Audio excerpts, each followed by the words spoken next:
Hai semua, pada video ini saya akan kongsikan serba sedikit persiapan dan aktiviti yang dibuat sebelum dan semasa menjalani perkemahan hutan di Kawang Papar.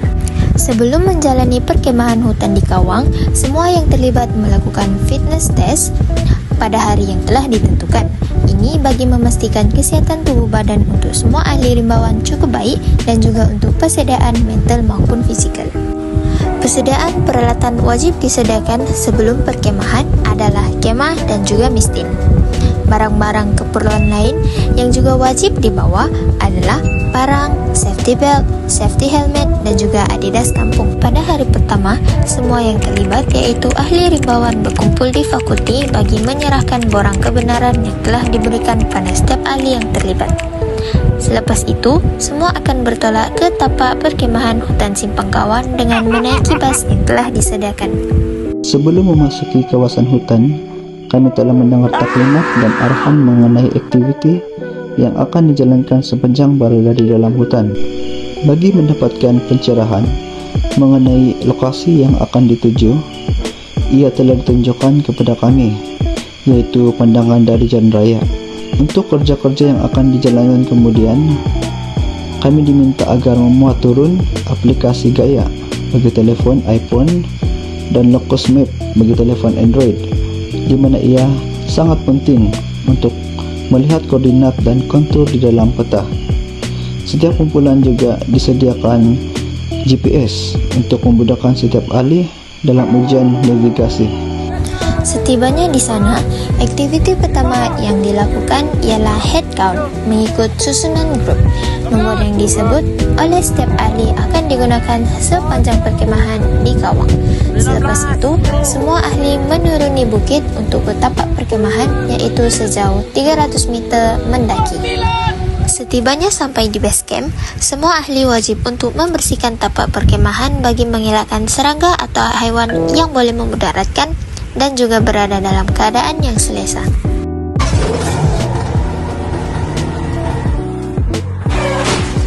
Pada jam 6 pagi kami dikumpulkan untuk roll call, dan semasa kami berkumpul kami diajarkan oleh Seadol, yaitu salah satu ilmu navigasi menggunakan pemerhatian bulan dan juga matahari.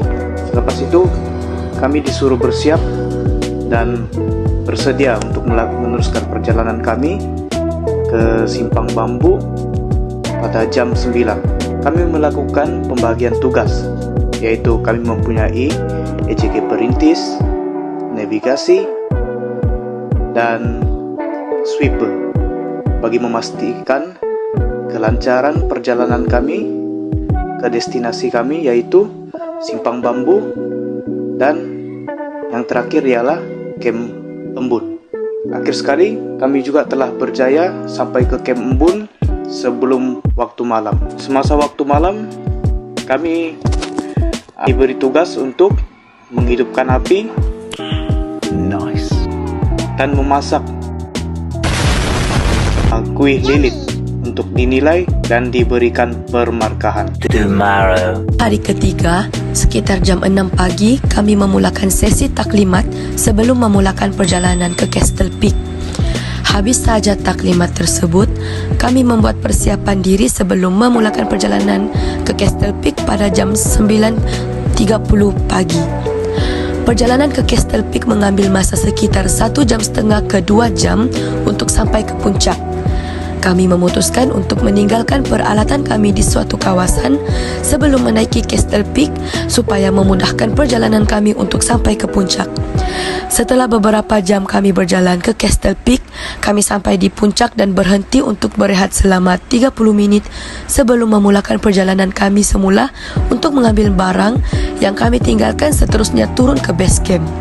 Namun semasa perjalanan turun ke base camp, kami berhadapan dengan satu cabaran di mana rabung yang kami lalui putus dan kami memutuskan untuk berkemah di kawasan yang dinamakan Camp Express, memandangkan jam tersebut telah menunjukkan jam 5.30 petang dan berisiko jika perjalanan diteruskan sehingga ke malam hari.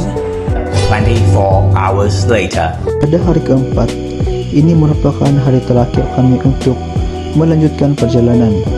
Manakala destinasi yang harus kami sampai ialah Kampung Tibabar yang telah ditinggalkan sejak lama oleh penduduknya. Hanya batu tulisan yang menjadi bukti akan kewujudan kampung tersebut. Secara terperinci, batu tersebut terletak di tepi sungai, serta terdapatnya tulisan pada bagian batu tersebut. Sebelum kami melanjutkan perjalanan balik, kami telah berehat seketika dan mandi di sungai tersebut. Tambahan pula, pada hari itu hujan turun dengan begitu lebat.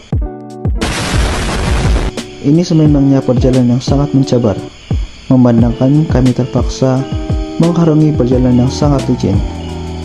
Barang yang kami bawa juga basah kuyup, menyebabkan bebanan kami semakin bertambah berat.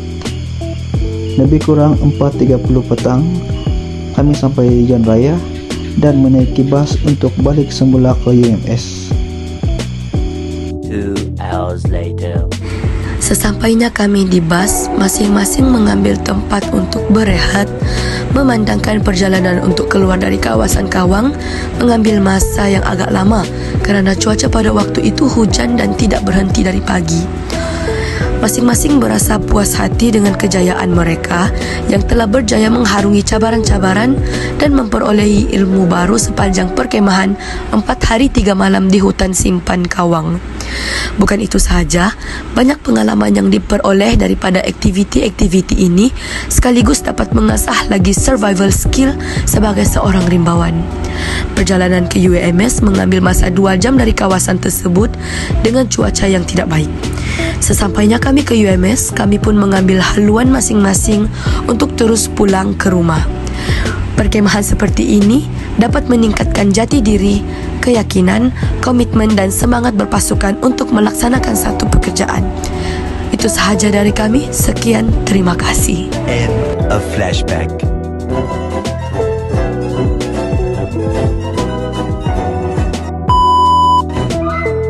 Sekarang saya sama bersama dengan sahabat kita, sahabat Rimbawan. Ini Colin Sim.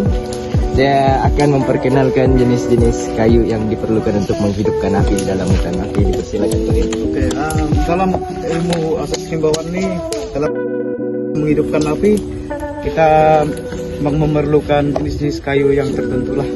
Sebagai contoh di sini terdapat 4 tahap, yaitu pertama ialah kayu yang pertama yaitu yang bersize kecil seperti ini, dan kedua merupakan kayu yang kecil lah, dan ini ialah kayu yang sederhana, dan akhirnya ialah kayu yang keempat ialah kayu yang besar, itu sebagai untuk bara api lah. Tidak lupa juga dengan ini sebagai fire starter kita. Tambahan ini saya buat telur lah untuk masak.